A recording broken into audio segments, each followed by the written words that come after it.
UFOs on the Moon Part 2. Navy astronaut and sixth man on the moon believed in alien intervention. Only 12 people can say for sure what the Earth looks like from the lunar surface. But only one of them is on record as believing aliens averted a nuclear war between the United States and the Soviet Union to keep humans from destroying themselves. Astronaut Edgar Mitchell is best known for typing in 80 lines of code to save the entire Apollo 14 mission as it descended to the moon in 1971. But he also claimed that top military officials had hidden evidence of UFOs, potentially alien spacecraft, and that they were particularly fond of hovering over White Sands testing range in New Mexico. Growing up in New Mexico had given him a unique insight to the area, he told the UK's Mirror in 2015. White Sands was a testing ground for atomic weapons, and that's what the extraterrestrials were interested in. They wanted to know about our military capabilities. My own experience talking to people has made it clear the ETs had been attempting to keep us from going to war and help create peace on Earth.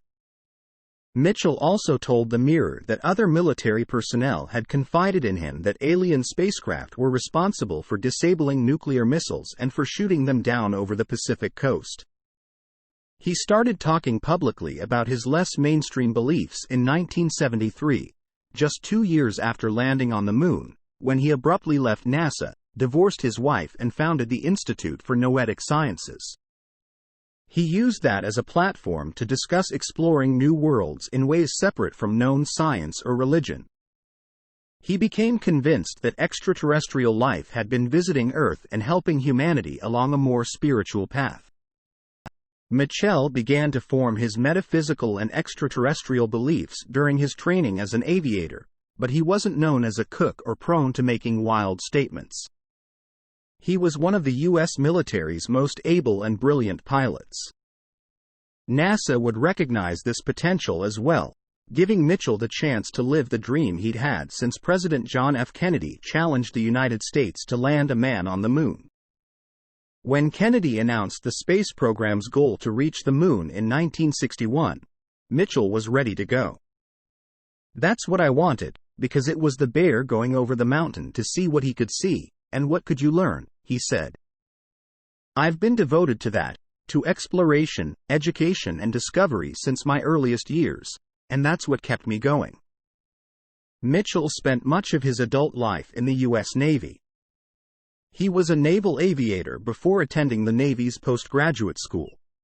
He then became a Navy research pilot and earned a Ph.D. in aeronautics and astronautics from the Massachusetts Institute of Technology. He eventually attended the U.S. Air Force Research Pilot School to become a test pilot.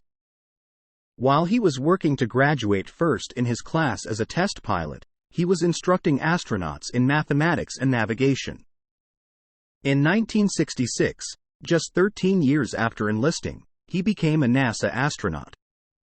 He was in the rotation for Apollo missions 9 and 10, and was supposed to go up with ill-fated Apollo 13.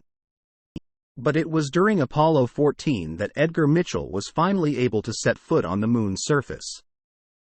While coming back to Earth, he finally had a moment to take in the view. To see Earth from outside changed the way he saw himself and humanity.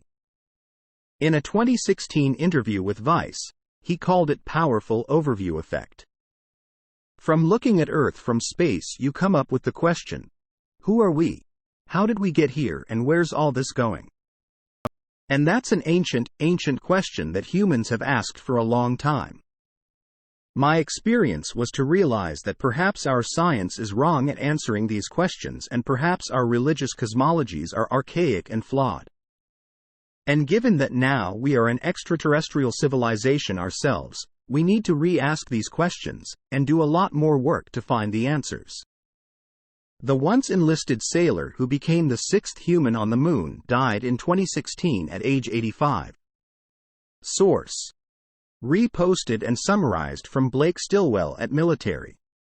My take: I bet all of the Apollo astronauts have some interesting UFO stories if they would just only tell us the truth.